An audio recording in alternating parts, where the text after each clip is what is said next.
Welcome to Life Recovery Today, brought to you by New Life.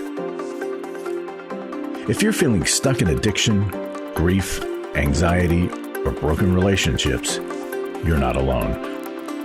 Over the next half hour, you'll discover practical tools and biblical truth from the 12 steps of life recovery, designed to help you heal, grow, and thrive.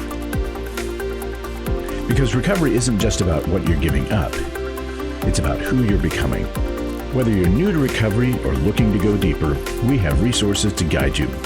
Bibles, workbooks, devotionals, and real stories of transformation.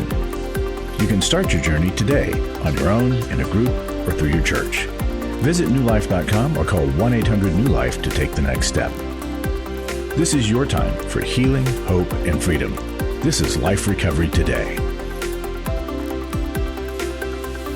Hi there, Steve Arterburn here, and welcome to Life Recovery Today.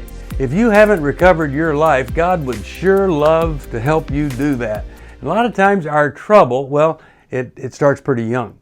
Our family of origin has had an influence on who we are today. Would anybody doubt that? I mean, some of us, we want to pretend that our family was or is almost perfect. And I've never seen one of those kinds of families. Others of us may tend to avoid responsibility for our actions by blaming everything on our family. So we don't take responsibility for anything because they were so bad. I'll tell you, as a strategy in life, blaming someone else for all your problems, that's right down there at about a 1 on the scale of 1 to 100 as getting the life that you're looking for. Whatever the case, when we think about our own life, we also need to deal with our family and the effects its members have had on who we are today. I had 3 older brothers, and I got to tell you, when that middle brother beat me with a tennis racket, that was pretty horrible. And when my mother asked what I did to egg him on, that was devastating. Because I didn't do anything except just be me. Maybe she thought that was bad enough. Well, step 4 says we made a searching and fearless inventory of ourselves. And in Nehemiah 9:2, we're told that the Jewish exiles confessed their own sins and they confessed the sins of their ancestors. They blamed their ancestors for their captivity, and the difficult situation that they were first facing was all about them. Well, it's all right to express our anger and regret over, what's been done to us, what's gone on before us. We can even hold people accountable. We can grieve over the negative effects of their actions and how that has impacted. All that is okay. But to use that as an excuse for us doing wrong things, well, that's just going to keep us in bondage.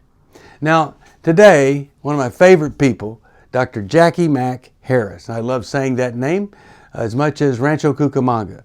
But Dr. Jacqui Mack-Harris, one of the co-hosts on New Life Live, is a person who understands the importance of not staying in bondage. She's been there and she's found a way out. A wonderful believer, a very, very bright psychologist. Dr. Mack grew up in a home where addiction was present, and she understands how that impacts a young person whenever addiction is there from the beginning. It has an effect on the entire family, especially the little ones. But every family member seems to adapt, adjust, or find a different path in the midst of the same kind of trauma. So I want you to hear from her about the effects of addiction on not just her family, but all families. Now, we never want to blame what we're going through on family of origin. But I'll tell you, there's something awfully wonderful to hear that it makes sense why we've gotten in trouble, because that's the way things were. It makes sense that we haven't sought help until now because of the impact of the way it was back then. And so we don't just use that to do nothing. I use it to be inspired and motivated to clean up the mess that started long before I was born. When you start to do that, recovery is possible and freedom is the outcome. Hi, my name is Dr. Jacqui Mack-Harris. I am one of the co-hosts of New Life Live Radio, and today I'm going to talk about addiction in families. And I'm going to start with me, share a little bit about my own background, my own family story, and hopefully give you a few pointers on how to make some changes in your own family. I grew up with my mom and my stepdad, and I have a little brother and a little sister, and we are pretty spread apart. So I am what we would call a parentified child. Growing up, though, I was just the oldest kid, and I was the kid with the responsibility to take care of the other kids. And I had to be in that position because my dad is an alcoholic. And as I was growing up, we'd have great times during the week, and then the weekend would come and they would get drunk and he would get angry and he would get violent, and then the weekdays would come and things would be great again. And he did not believe that he was an alcoholic because he only drank on the weekends. And I remember my mom saying, "It's the alcohol. This just isn't him. It's the alcohol." So that was important because it was confusing to us of how she could stay in this relationship with this person who we all thought was so awful. She had known him for so long, and she had other memories of him from their childhood, and she could see the good in him when I couldn't. And I, being a kid, was just feeling like why so much responsibility was being put on me when these were all roles that they should be taking on as parents.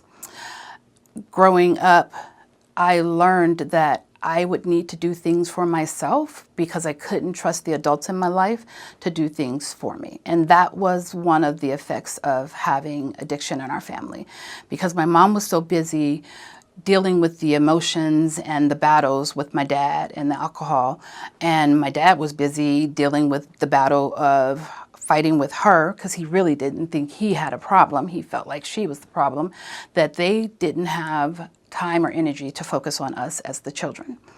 So that was my job, to make sure the children were okay.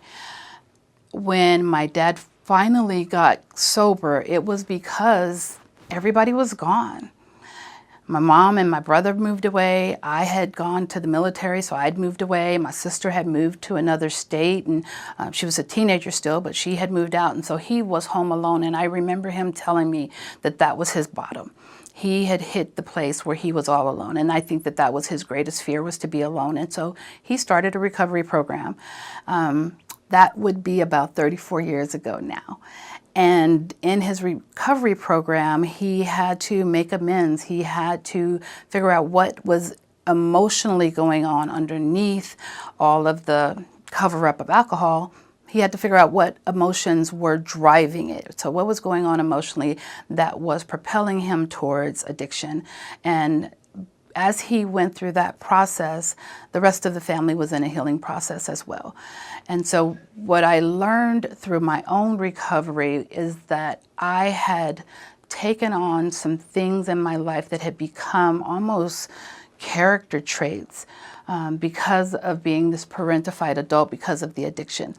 It made me feel like I was the one who was responsible for everyone. I was responsible for my siblings. If anything happened to my parents, I was the one that needed to take care of it.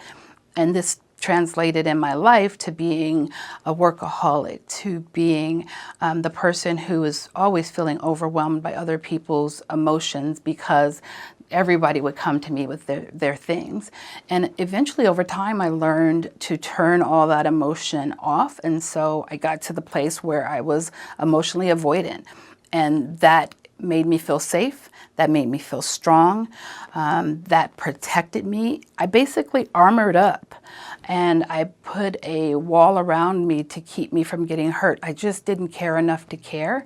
And that way, nobody could hurt me. And that came out of just being disappointed so often as a child. Having an expectation of parents and then having the parents not meet those expectations was devastating. And it made me feel so unsafe that I eventually had to learn how to not feel my feelings but I also learned how to not feel other people's feelings. That's really kind of how I was able to stay in relationship with my family. Me and my mom and my dad, we get along great. We travel together. My husband would say that my dad is his best friend. We are super close, not to the point of enmeshment where we don't have our own lives now, but we are super close. And I think that we were able to stay in relationship through all of the difficulties of alcoholism because I was avoidant, because I learned to turn off my emotions so that I didn't get hurt. Because when people hurt me, I had a tendency to cut them off completely. This also comes out of growing up in a family of addiction. Because I was in this family I couldn't get away from, I will not tolerate that from anyone outside of the family. So I've had people in my life who have hurt me or I felt betrayed by, and I was always so quick to, I'm done, just cut them off, as a way of protecting myself. Because growing up, when people hurt me, I had to be in that relationship because it was my home, it was my house, I couldn't get away. I told myself as an adult, that would not be the case. I would not be around people who would hurt me. And so that impacted me in that I don't have old friendships. I don't have long-standing, long-term relationships from my youth because I would cut people off because it just hurt too much to be in relationship with them. One of the ways in which I overcame that was to do my own work around addiction and addiction recovery. I had to learn why I would cut off, why I would shut down. It was self-protective. That armor made me feel as though I was safe, made me feel as though I would be okay. The problem is it still didn't get me what I wanted, which was connection and attachment and intimacy in relationship. And so I've had to do my own work to be able to overcome the barriers that I will put up as an emotional avoider to having a fulfilling, intimate relationship. I've had to go through my own recovery and really take a look at what am I avoiding? What am I trying to get away from? And when have I felt this way before? What are the feelings that are coming up in this situation? And where am I experiencing these feelings in my body? And why am I experiencing them? What happens when I experience them?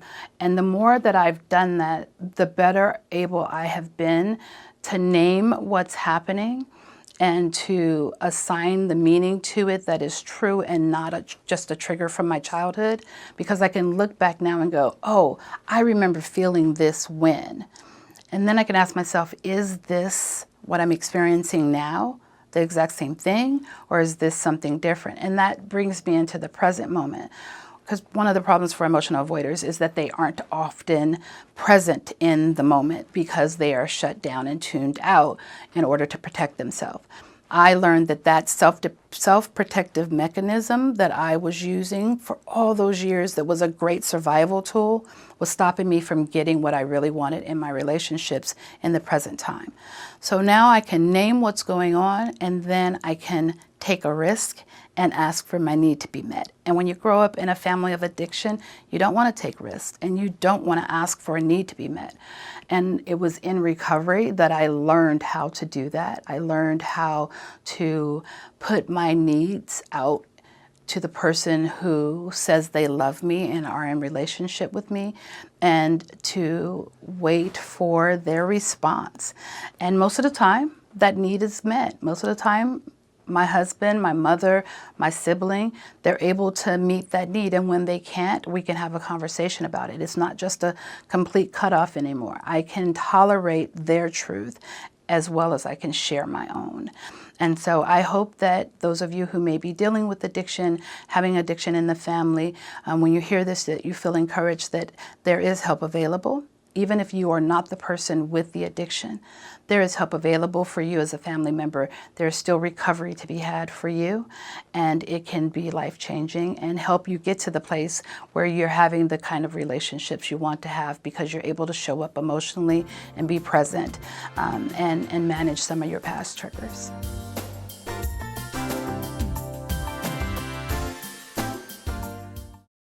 It's hard to find a trusted friend when you're in crisis. So someone who's been there and understands, but who also has the training and skill to give you practical help. Family, friends, and churches want to help, but often they're not equipped to care for those dealing with problems like addiction and pornography, infidelity, anger, depression. New Life Ministries is here to provide help and hope in life's hardest places. We're not focused on making people feel better. We're focused on helping people do the work that will help them be better. At New Life, we have resources available to help you, like books, DVDs, CDs, workshops, and our network of licensed counselors.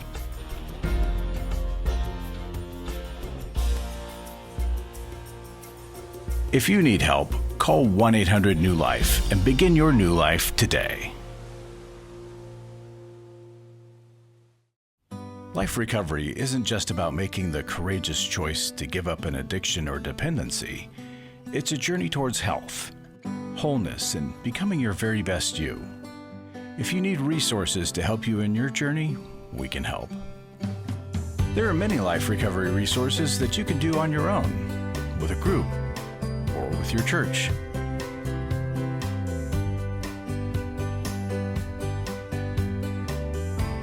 We have Bibles, workbooks, and devotionals that you can use to work your recovery right where you are. That's the beauty of life recovery.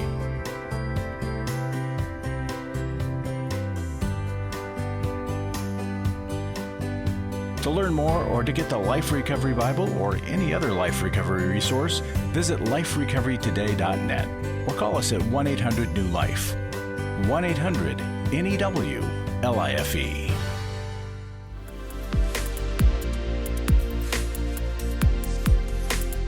Welcome back. You know, it's often said that for everything to change, well, everything has to change.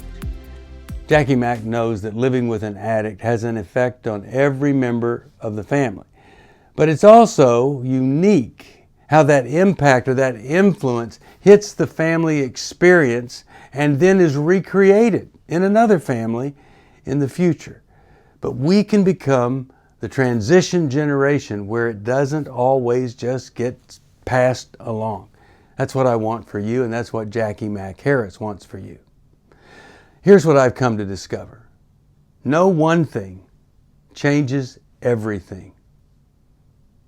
But one thing, left unchanged, can destroy every area of your life.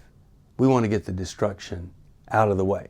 Let's listen to Dr. Jacqui Mack-Harris.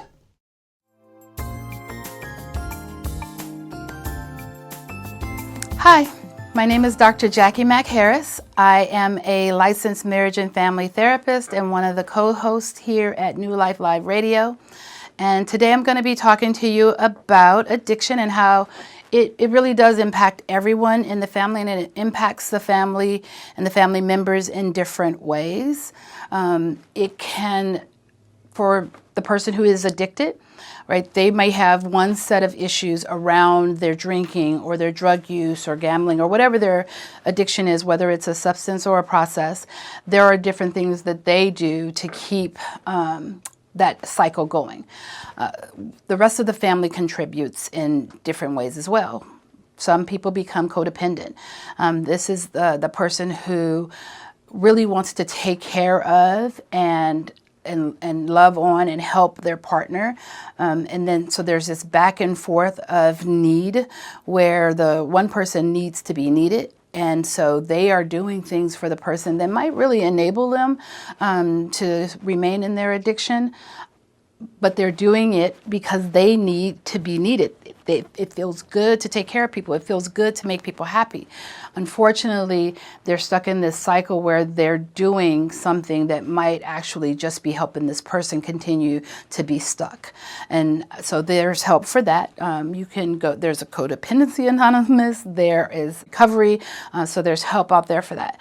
You can also end up with people in the family who have depression, right? The kid who doesn't have any hope that things will ever be different, because there's been so much neglect and so much loss of connection. There's no attunement. The parent is either busy in their addiction or fighting with the partner that's busy in their addiction. And so then we have depression. You might, as a spouse of someone addicted, become depressed. Anxiety is a challenge for families where there's addiction, because that kid or that partner just never knows what they're going to get, or maybe they know too well what they're going to get, so they're just always on edge, and then they become hypervigilant. They spend a lot of time expending a lot of busy energy trying to stay safe, right? Anxiety is our fire alarm. It's the result of that fight, flight, freeze that happens in our body, and physiologically the body starts to, we get stronger, we get faster, we might even get louder, we might become more aggressive, we may become super busy or agitated, and there are times when we are feeling anxious and there's absolutely nothing wrong, right? We feel like a tiger's chasing us, but we're sitting on the sofa, the TV's not even on. There's no reason for feeling in your body like you need to run and you need to get away. But when you've lived in a family with addiction, you are in that revved up state of danger so often that your body will kind of jump into it at inopportune times. And it could be because a thought passed through your mind, or you may have a trigger that is auditory where you heard something. It might be something you smell or something you see, and you may not even be aware that these things are triggers because of whatever the situation was that occurred in your history that kind of locked that into your limbic system. There's a part of our brain that houses memory and emotion, but doesn't necessarily have a date time stamp. And so we learn to deal with things that are tragic or things that really are intolerable, right? Steve would say we learn to tolerate the intolerable. We learn to deal with these things in certain ways. We find our survival mechanisms, we find our tricks and our tools, and that helps us survive the situation, helps us survive our childhood with an addicted parent. It helps us, or an addicted sibling, right? It helps us survive. But then when we are no longer living in that situation, our body is still trying to survive that same way. And so it's really important for family members to recognize that while you may not have been the one with the addiction, you were living in the experience of the addiction. You were living in the home. There is a certain energy that addiction brings about. There's a certain energy that the fight with the addicted one brings about. There is an energy in the family that we're not going to talk about this if that's a rule. There is a kind of a way of doing life together that either excludes the person that's addicted or makes excuses, for lack of a better term, for the person. And we begin to do this just kind of routinely in our families. And everybody has a role, and the person who's addicted would be what we would call the identified patient. But then there are supporting characters. And so I think it's really important for us as family members to recognize that we do have a role in the addiction in the family. And if we want to see change, then we have to take responsibility for ourselves and the role that we play. And that is maybe different. Like the way that I responded to alcoholism in the family is different than the way that my sister responded to alcoholism in the family, which is different than the way my brother responded to alcoholism in the family.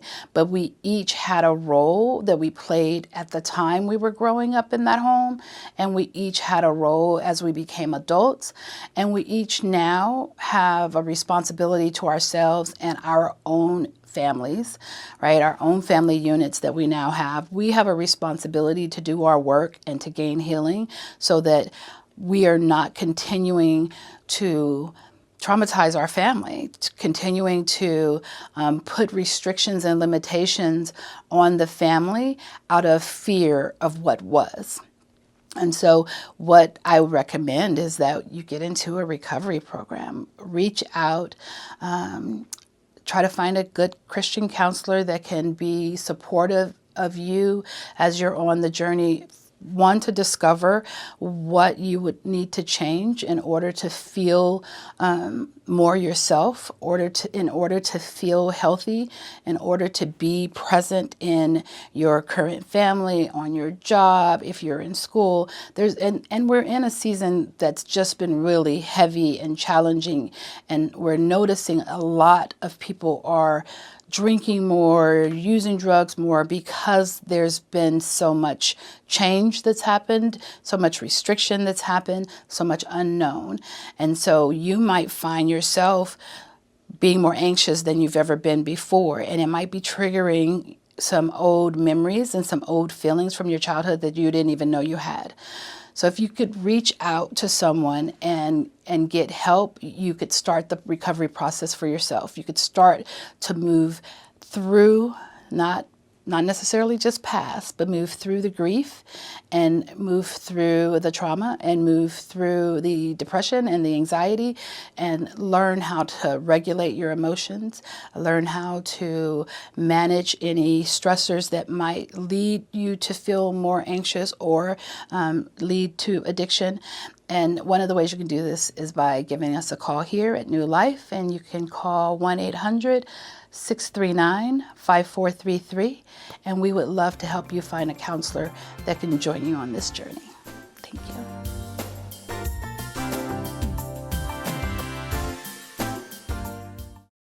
You know, sometimes it's astounding, the difficult situations that involve the people that we love.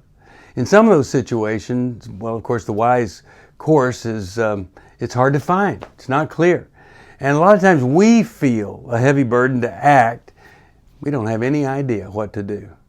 You know, Abraham wasn't sure what he could do in the situation he was facing. And asking God to prevent the destruction of Sodom because of Lot and his family, that just almost seemed like a ridiculous thing to do, to ask God to change his mind. Well, he wasn't even sure it was right. And he talked it over with God, and reasoning it out, trying to do whatever he could. Well, when we don't know how much of a change we can or even should make, we can start by doing what he did. Talk it over with God.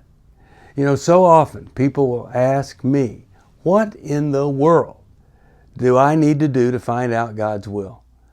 Well, I think it needs to line up usually with three things. God's Word, doesn't go against anything there. The word of a trusted friend or counselor or coach or person in recovery. And the third thing is the word of somebody who's really close to you and doesn't mind telling you you're making the biggest mistake of your life. Those people are really rare, but they can sure save you a ton of pain going forward. Thanks for watching. We're going to be right back here at the same time next week. I hope and pray that if you are not in recovery, you would consider that maybe the path you've taken hasn't gotten you where you want to go.